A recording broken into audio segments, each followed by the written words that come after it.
Thank you for joining me. My name is Dennis Bridges. I'm the product owner for FOLIO Acquisitions. And today I'm going to talk about the FOLIO Finance application and some of the exciting things that we've done to make FOLIO Finances a very powerful tool for libraries. The Finance app is built to empower library users to build fund structures that scale to small, medium, and large libraries without compromising on their ability to monitor and control spending. Folio acquisitions and finance workflows accomplish various sizes and scale by providing library staff with building blocks that serve special functions. These building blocks, or elements, we're going to call them today, are what make folios so powerful. All systems will have fiscal years, ledgers, and funds. Some will expand on their structures with groups and expense classes. And this can be done all at once, or it can be done over time. Folio's system using these building blocks can really expand to suit whatever the library's needs will be. Let's talk about some of those individual building blocks and how they come together.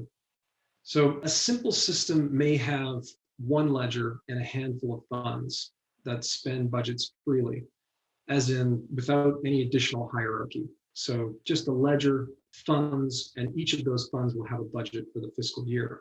The optional elements are groups and expense classes. In the diagram you see here, we see a slightly more complex fund structure that incorporates all of these individual building blocks or elements. So libraries with more complex needs may control or restrict the movement of money between funds to create a more rigid hierarchy. You'll see these arrows between our funds represent whether they have a relationship that goes two ways, money can transfer from one and back to the other, or just one way.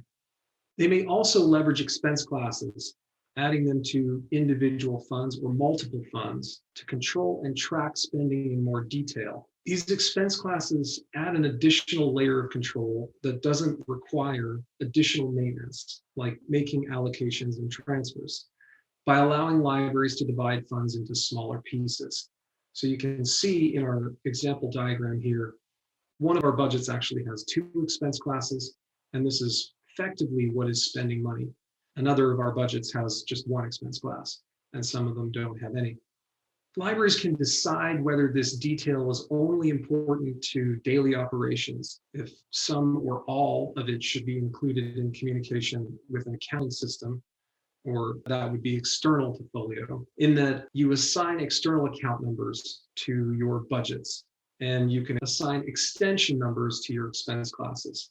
So when communicating with a financial system, an expense class may have an extension number, which allows the accounting system to identify it, or it may look as though that money is just being spent by the budget. So just another way of providing some control as to how this information is communicated out of Folio. No matter how complex a hierarchy the library may require to track and report on their spending activities, Folio also allows libraries to define groups of funds. A group may be drawn within a ledger or even across multiple ledgers. And these groups are really used to monitor spending. So you can see we've drawn some dotted lines around some of our funds to represent groupings of those funds. Groups allow users to easily see activity associated with multiple funds in real time. Groups can be created based on formats, maybe specific selectors or departments. You saw some of that in our example in the previous slide. Local variables that inform the operational members of the acquisitions team. This is how we generally would set up our groups in Folio. And these help the library make faster and better informed decisions about where they spend their money and how they spend their money. Along the lines of manageability and controlling spending and controlling access to your financial structure, Folio also allows libraries to assign permissions to individual staff users to allow them to interact with these different building blocks. So permission to use ledgers, permission to use groups, and so on. Some users may need to see ledgers and some may only need to see groups or funds. However, these building blocks can also be assigned to certain acquisition units, allowing libraries to not just control whether a user can see funds or groups in general, but to control which groups or funds they can see or interact with. by adding the desired record to a corresponding acquisition unit, like law. Here we have created a law acquisition unit in folio settings. This law acquisition unit allows us to restrict the viewing or editing of certain ledgers, groups, or funds and other acquisitions records to users that are assigned to that unit.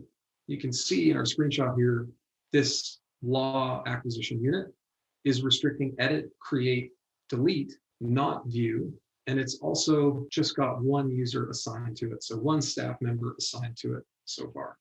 Folio acquisitions apps are designed to provide the tools and flexibility required to scale up or scale down as an institution's needs and workflows evolve. This in-app flexibility complements the Folio microservices architecture very well, allowing for true end-to-end workflow customization. Choose the apps you need, and within those apps, customize the way that they behave, like Folio Finances. We are incredibly proud of the power we've been able to provide users and administrators with this functionality. And we're very excited about what these building blocks will allow Folio to accomplish in the future. We hope that you'll be a part of that future.